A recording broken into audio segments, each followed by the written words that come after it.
வணிக நோக்கத்திற்காக பயன்படுத்தப்படும் இருசக்கர வாகனங்கள் மீது நடவடிக்கை எடுக்க போக்குவரத்து துறை இன்று உத்தரவிட்டுள்ளது. இதுகுறித்து பைக் டாக்ஸி மற்றும் ஆட்டோ ஓட்டுநர்களின் கருத்துக்களை கேட்டறிந்தோம். விவரிக்கிறார்கள் செய்தியாளர்கள் சமய மணிவண்ணன், பவித்ரகுமார் மற்றும் கார்த்திக்.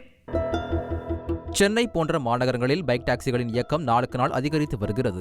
ஆனால் பைக் டாக்ஸி இயக்கத்தில் அரசின் போக்குவரத்து விதிகள் முறையாக பின்பற்றப்படுவதில்லை எனவும், விபத்து உள்ளிட்டவை நிகழும் போது பைக் டாக்ஸியில் பயணிப்பவர்கள் இன்சூரன்ஸ் பலன்களை பெற முடியாத சூழல் நீடிப்பதாகவும் கூறப்படுகிறது. இந்நிலையில் பைக் டாக்ஸி இயக்கத்தை கட்டுப்படுத்தும் விதமாக அதிரடி நடவடிக்கை மேற்கொண்டுள்ள வாகன போக்குவரத்து துறை, வணிக நோக்கத்திற்காக பயன்படுத்தப்படும் இருசக்கர வாகனங்கள் மீது மோட்டார் வாகன சட்டப்படி நடவடிக்கை மேற்கொள்ள அனைத்து மண்டல அலுவலர்கள் மற்றும் வட்டார போக்குவரத்து அலுவலர்களுக்கு உத்தரவிட்டுள்ளது. வணிக அடிப்படையில் இயக்கப்படும் வெள்ளை நிற பதிவின் கொண்ட வாகனங்களை கண்டறிய சிறப்பு வாகன தணிக்கை மேற்கொள்ளவும் போக்குவரத்து துறை ஆணையர் உத்தரவிட்டுள்ளார்.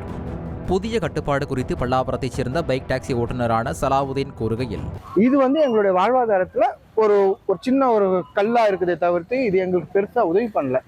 இந்த மாதிரியான சூழல்ல இதுக்கு ஒரு கட்டுப்பாடுகள் போட்டு இது தடை பண்றது மாதிரியான பேச்சுக்கள்லாம் கூட சொல்றாங்க. இது அனாவசியமானது. ஆட்டோ ஓட்டுநர்களான சென்னையை சேர்ந்த சிவகுமார், கோவையைச் சேர்ந்த பாபுவிடம் பேசினோம். எல்லாம் இப்போ முக்கால்வாசி டூ வீலர்ல தான் போறாங்க. ஆட்டோவில் யாரும் ரொம்ப பேர் யாரும் கிடையாது. வீட்டில் போனாக்கா அசிங்கமாக கேட்குறாங்க. என்ன நீ 500 ஒரு 500 ஓட்ட முடியாதா? ஒன்னாண்டு 500 ஓட்ட முடியல. ஒரு மினிமம் வருமானத்தை கூட எங்களால் கொண்டு போக முடியல. அரசு என்ன மாதிரி நடவடிக்கை? அரசு எங்களுக்கு பைக் டாக்ஸி முற்றிலும் தடை செய்யணும்.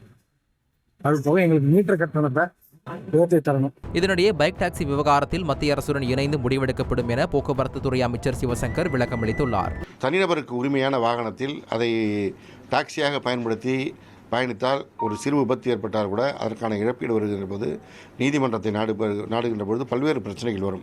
விதிகளை மீறி இயக்கப்படும் வாகனங்களுக்கு 10,000 ரூபாய் அபராதம் விதிக்கவும், தொடர்ந்து இயக்கப்படும் பட்சத்தில் வாகனங்களை பறிமுதல் செய்யவும் அதிகாரிகள் திட்டமிட்டுள்ளனர். இந்நிலையில் கோவையில் பைக் டாக்ஸியை தடை செய்ய வலியுறுத்தி 100க்கும் மேற்பட்ட ஆட்டோ ஓட்டுநர்கள் இன்று சாலை மறியலில் ஈடுபட்டனர்.